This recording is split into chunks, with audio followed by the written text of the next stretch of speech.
Start recording. There we go. All right, so today what we're going over Chapter 15, keeping time, scheduling tasks, and launching programs. Again, there's just a bunch of modules we're going to walk through and show you how to use them and what they do. And then, like I said, again, on Friday, we're going to go over multi-threading programs. So let me open up Python.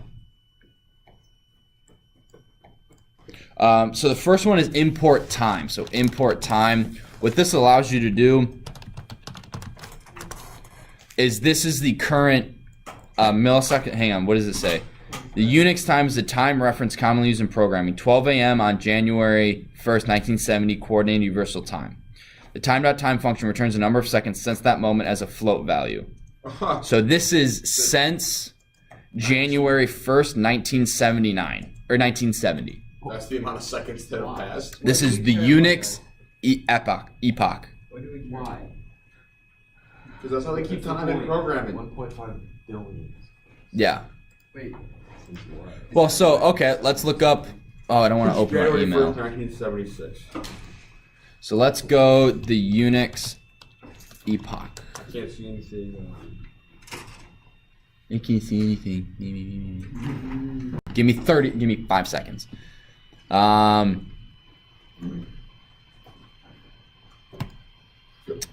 Yeah, it does. I don't. There's a Python app for the Google Play Store. Yeah, I have one on. My old phone. Oh, that's actually interesting. This is referred to as the year 2038 problem, where the 32-bit signed Unix time will overflow and will take the actual count to negative. That's kind of funny. Break like a lot of code. They use any code that uses .time is going to get broken at 2032. That uses Unix, the Unix epoch, which I think is a lot of. Probably. Yeah. But that's 20 years from now. I don't gotta worry about that. Do you think they'll change the module by then? Probably.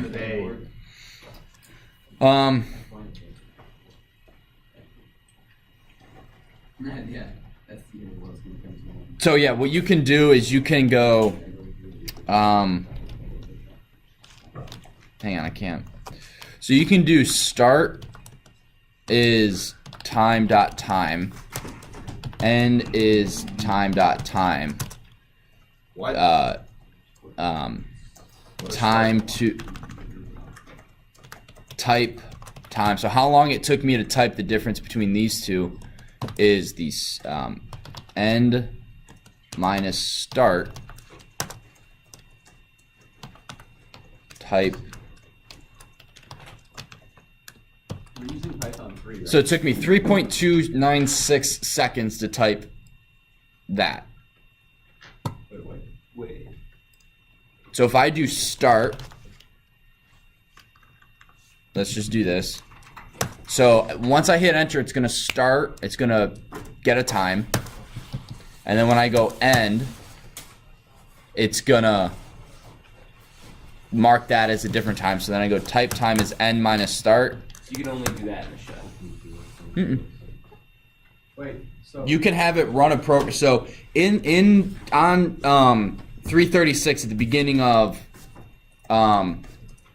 the chapter, it goes through and it calculates the product of the first 100,000 numbers. So it has a little function, a for loop that loops through and multiplies 1 times 2 times 3 times 4 times 5 times 6 times 7 all the way up to 100,000. Then it goes start time. So then it does this, and then this is calling the function because I don't want to actually write it, and then it goes end time, and then it prints the result is 456,569 digits long, and it took Python 2.84 seconds to calculate it. But it won't tell you how long it takes you to type it. It depends on when you call it. So for me, I called start. That was the beginning of my stopwatch. And then when I was done typing end, that was the end of it. So it's I was when just saying you can't like specifically do how long it takes you to type. You can do it like with an input function. If you get the start time right at the beginning of your input function, and the end time right when you enter, Yeah. Okay. So let's write a little function doing that real quick. Because like I said, in the book there's an example, but I don't want to go through that. So let's go user is 15 minutes is calculated. This computer took 2.34 seconds. input press enter to start timer. So do you want, no, we don't want press enter, so type anything.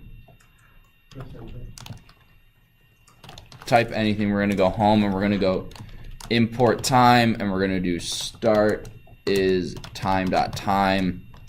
You're gonna type anything and then end is time.time. And I'm just gonna copy this. We're gonna file save as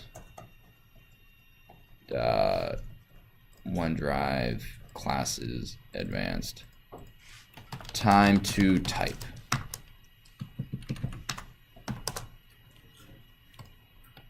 So now, when we run this, type anything. Oh, I need to have it print.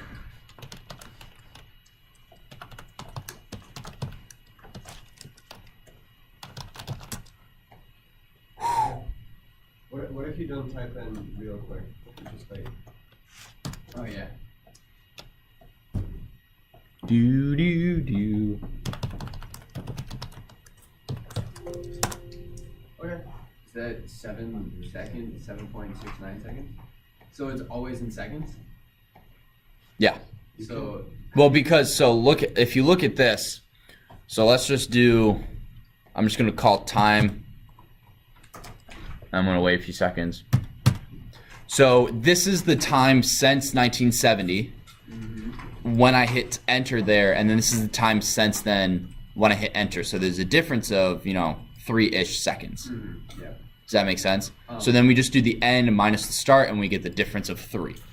So if you wanted to write like something that like you would try to run this program and it'll say it's a really long program, you could try to divide it by 60 and tell them their minutes with the remainder in seconds. Mm-hmm. yeah. And wait, what's the remainder thing again? Is that What do you mean the remainder thing? Oh, percent sign. Yeah, percent. Yeah. So this is just useful to see the current time, and you can time your person so you can run a program that, how long does it take for you to enter 100 digits? And you just have to hit, whatever, for X in range 100, enter any digit. And what you would do is in here, you would have start is here right before the function. So you would have define calc product, and then you have product equals 1 for X in range 100,000 product times equal, so this is what's in the book. Oh my gosh, times equal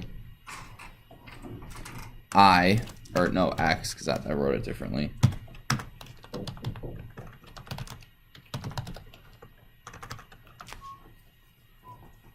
Return product, boom, boom, boom. So import time calc prod. Start is this, and then we're gonna do product equals calc product. Actually, yeah. And then we have end time.time. So time. It took Python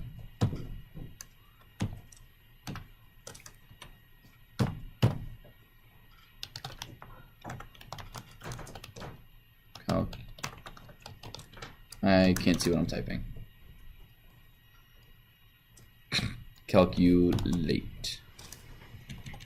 So then when we run it,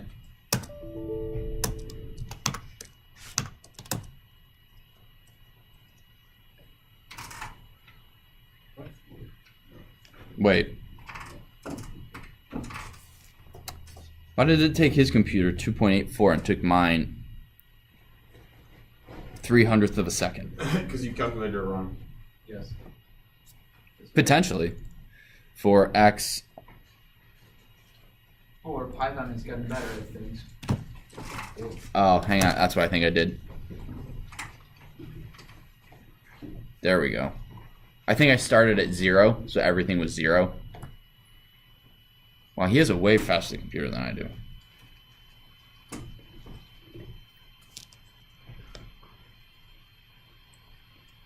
Was that really 14 seconds? It didn't feel like 14 seconds. No. I feel like 6. Hang on, let's run this one again. Boom. Wait, I don't need my calculator, I need my watch. Stopwatch. Clock. Stopwatch.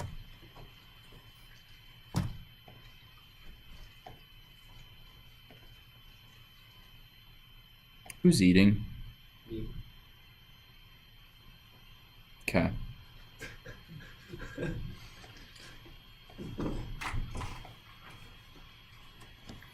Yeah, I had 16 seconds from when I hit enter, and that takes it a second to start running the program. So, yeah, that's accurate.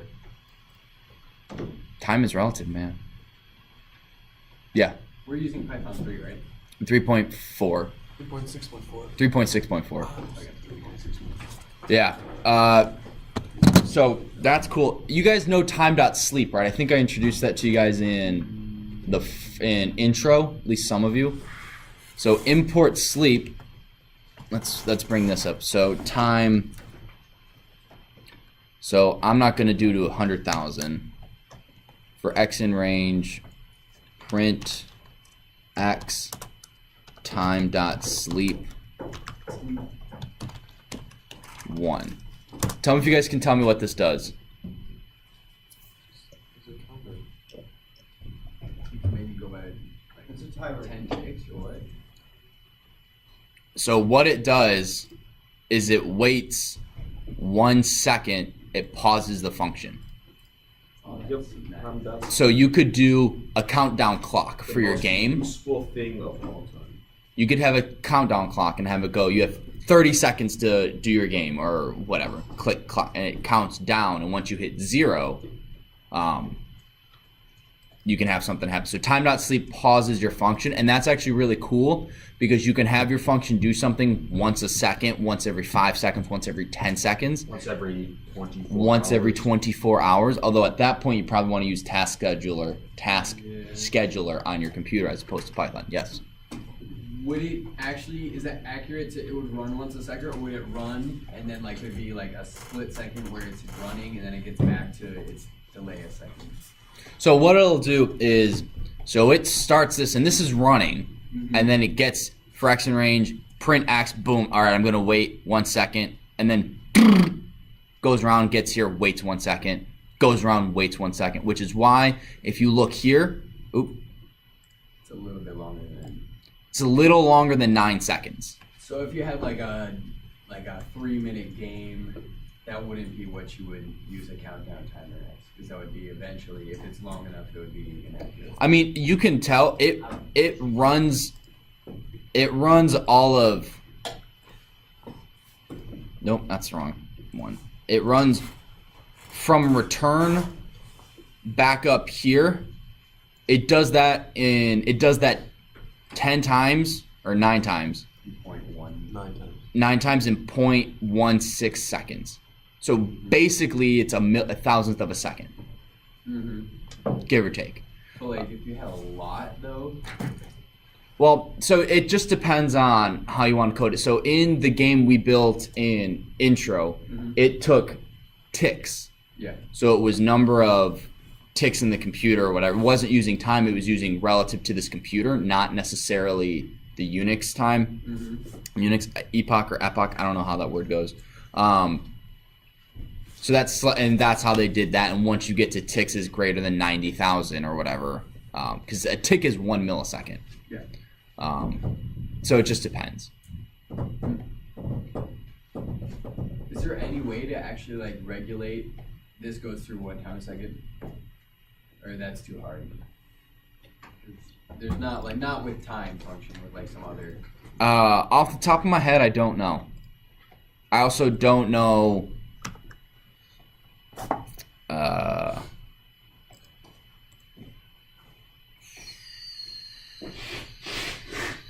I don't know. I don't know how to get all of this to be run in 1 second. So you would have to take into account. So this would be like 0.99 or something like that. Yeah. And I don't think that'll work. I think it has to be a whole number. Oh, no. So you can have it be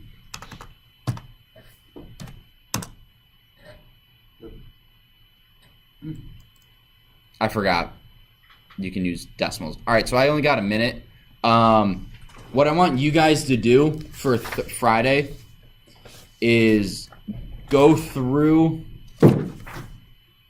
and just, I know you guys are going to hate this, but you guys got to read the book and just go through the shell and get used to, you know, the time.sleep function. There's the rounding numbers. Again, this is all just importing a module and some of the basic things you can do with it until we get to page 347. So I'm going to start on Friday on page 347, assuming you guys have read the book from where we just left off, the time.sleep, until multi-threading on page 347. Also, Mrs. Westerfield's So, advisory group will meet with Mrs. Grant's group just in the library. do Ms. 5 minutes. Reichert's What group will be page? meeting with Go Mrs. up to Stevens 347. in 11. Okay. Mr. Lehman's advisory From group will meet with time.sleep. Mr. Bowling in 112. And Mrs.